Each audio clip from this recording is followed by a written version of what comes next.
Preste bastante atenção no que eu vou dizer. Deus criou o homem, e o homem é diferente de todas as outras criações de Deus. O homem é o único ser criado por Deus, feito à sua imagem e semelhança. O homem nasce diferente de todos os outros animais. Você vê um cavalinho nascendo, ele já nasce firmando as perninhas, e já anda no mesmo dia, no outro dia, deu 3, 4 dias, está correndo, e o ser humano é totalmente dependente. Precisa de muito tempo para ele se firmar, desenvolver o seu cérebro. Mas é o único ser também com condição de expandir o seu cérebro, o seu conhecimento, o seu entendimento ao longo da vida. E é o objeto mais complexo, acredito, de toda a natureza, é o cérebro humano. E Deus criou o homem e deu a ele inteligência que só o homem tem.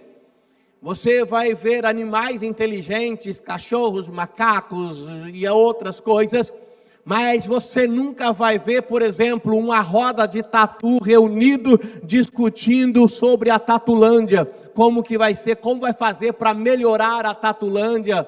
Você não vai ver um grupo de cabritos reunido para melhorar a Cabritolândia, não vai ter. Agora o ser humano é diferente, ele tem essa condição de pensar. Ele então olha para trás, ele tem o presente e ele olha para frente, ele tem a percepção de futuro. Ele consegue imaginar como vai ser amanhã. E o pensamento, ele é uma foto, né? A gente pensa por imagem. Se você pensar agora numa lasanha, você vai ver no seu cérebro, você vai visualizar a lasanha.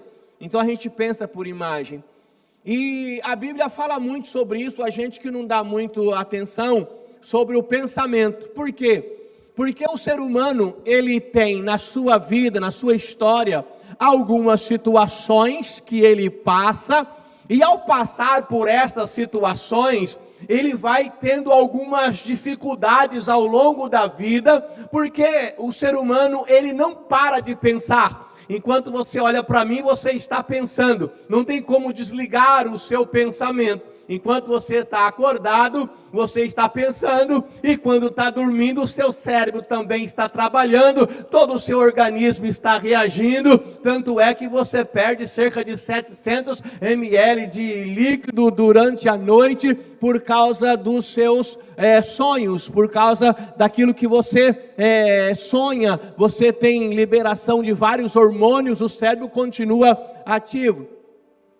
E é interessante que ao passar pelos problemas da vida, pelas dificuldades, ao vivenciar o presente, a gente vê tudo e a gente pensa em muitas coisas e analisa muitas coisas. Então o pensamento não tem como tirar da pessoa. Todo mundo tem o que é chamado de pensamento automático. Ninguém pode falar assim, vou conversar com você, mas para de pensar. Você não vai conseguir parar de pensar. Agora, esses pensamentos automáticos, eles vêm. Agora, esses pensamentos, em boa parte deles, começam de uma forma boa. Mas muitos desses pensamentos são pensamentos errados, pensamentos distorcidos. E a pessoa então começa a criar uma imagem na sua cabeça por esses pensamentos que são chamados na psicologia de pensamentos disfuncionais. A pessoa começa então a ter sérios problemas, e esses pensamentos disfuncionais, levando-se algum tempo, cria na vida daquela pessoa uma crença. Ela começa a criar raízes em cima daquilo, sem conseguir analisar toda a situação. Por exemplo, o rapaz e a moça apaixonados têm uma separação. O rapaz deixa a moça e ela começa a sofrer. E ela começa a pensar o que ela fez de errado. E ela começa a pensar o que falta nela que o rapaz não viu. Por que não deu certo? Logo ela começa a pensar que ela não serve, não serviu para ele e não vai servir para mais ninguém. Logo ela começa a pensar que se ele a rejeitou, outros também vão rejeitar.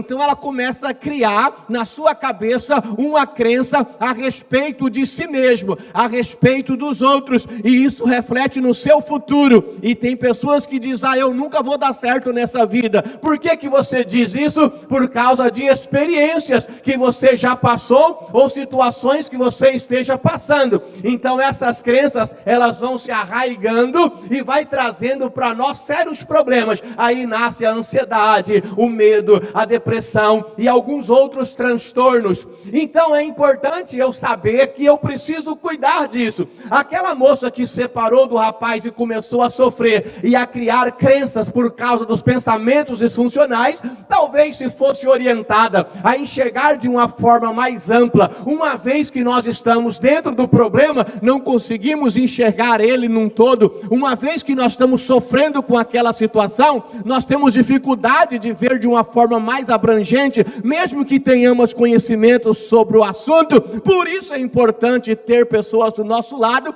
para nos orientar e nos ajudar. Talvez se alguém orientasse aquela moça e dissesse para ela que talvez a separação não tenha sido basicamente por erros dela, talvez ela cometeu um ou outro, mas talvez o rapaz cometeu outros erros, talvez tenha alguma coisa por trás disso que ele não contou, talvez ele tinha outros planos e outros projetos para a vida dele e algumas coisas não encaixaram ali, não é porque ela não serviu exatamente para ele, e ela vai conseguir entender um pouco melhor e não ter um dos piores sentimentos que o homem pode ter, que é o sentimento de rejeição. Então as pessoas vão se sentindo inferiores e começam ao longo do tempo a viverem de comiseração, ou seja, de autopiedade, autocompaixão, pessoas que têm dó de si mesmo, pessoas que se sentem vítima em toda a situação e para buscar uma resposta para si mesmo, entram por esse caminho errado, dizendo, mas eu sou assim porque meu pai não me ajudou, porque minha mãe não me ajudou, porque eu não consegui um bom emprego, porque eu não pude estudar. Ou seja, vai fazendo uma bagunça e a pessoa vai sofrendo cada dia mais. É por isso que a Bíblia diz na Epístola aos Filipenses, capítulo 4, versículos 6, 7 e 8, que nós, no versículo 6 diz que nós temos que lançar diante de Deus toda a nossa ansiedade, toda essa situação, todos estes pensamentos, todos estes sentimentos gerados pelos pensamentos, porque uma vez que eu fico no pensamento, fixo no pensamento, ele gera em mim sentimento, e uma vez que esse sentimento aumenta, ele gera ação. Por exemplo, você começa a pensar numa briga, seja ela qual for, em qualquer relacionamento, e você vai pensando, vai dando raiva, mais raiva, mais raiva. Quanto mais você pensa, mais raiva. Aquele sentimento de raiva faz você dizer coisas que não deveria dizer, ou fazer coisas que não deveria fazer. Aí o que Deus fala, Filipenses, ele dá uma orientação importantíssima. Ele diz assim, tudo aquilo que você precisa, toda a tua ansiedade, lance sobre o Senhor, lançai sobre Ele toda a vossa ansiedade. Cuida para que todos os seus problemas que estão te afligindo sejam conhecidos diante dele, através da oração, da súplica com ação de graça. É o que diz Filipenses 4:6. Não andais inquietos com coisa alguma, antes seja conhecido diante de Deus as vossas petições, através da oração, súplica e com ação de graça. Essa parte não tem como Deus fazer para você. Essa parte de pegar toda a tua ansiedade, o teu problema e colocar diante de Deus, não, Deus não vai fazer, é você quem faz. Se você fizer o versículo 6, aí Deus faz o versículo 7. E o versículo 7 diz, a paz de Deus, nós estamos ainda falando de Filipenses capítulo 4, versículo 6, agora o 7. A paz de Deus que excede todo entendimento, guardará os vossos pensamentos e os vossos sentimentos em Cristo Jesus. Ou seja, você vai ter paz, você vai conseguir enxergar de forma melhor, vai conseguir corrigir esses pensamentos disfuncionais. O Senhor vai te abençoar. E aí vem o versículo 8, aí também não é com Deus, é com você. A parte de Deus é o 7, o 6 é seu e o 8 é seu. Aí o 8 diz assim, quanto mais, irmãos, tudo que for puro, tudo que for honesto, tudo que for, se houver alguma virtude, algum louvor, seja isso que ocupe o teu pensamento. Agora, uma vez melhorada a tua situação, cuide dos teus pensamentos. Você tem que parar de fixar nas bobagens da vida.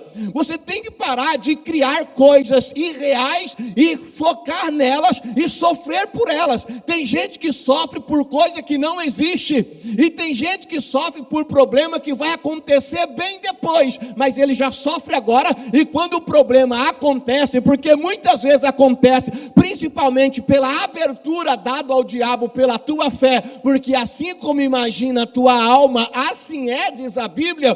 Quando chega o problema, ela está esgotada, ansiosa, deprimida, cansada, sem força para enfrentar, e aí a derrota se instala. Você está me entendendo até aí, embora eu estou falando um pouco rápido? Está conseguindo acompanhar?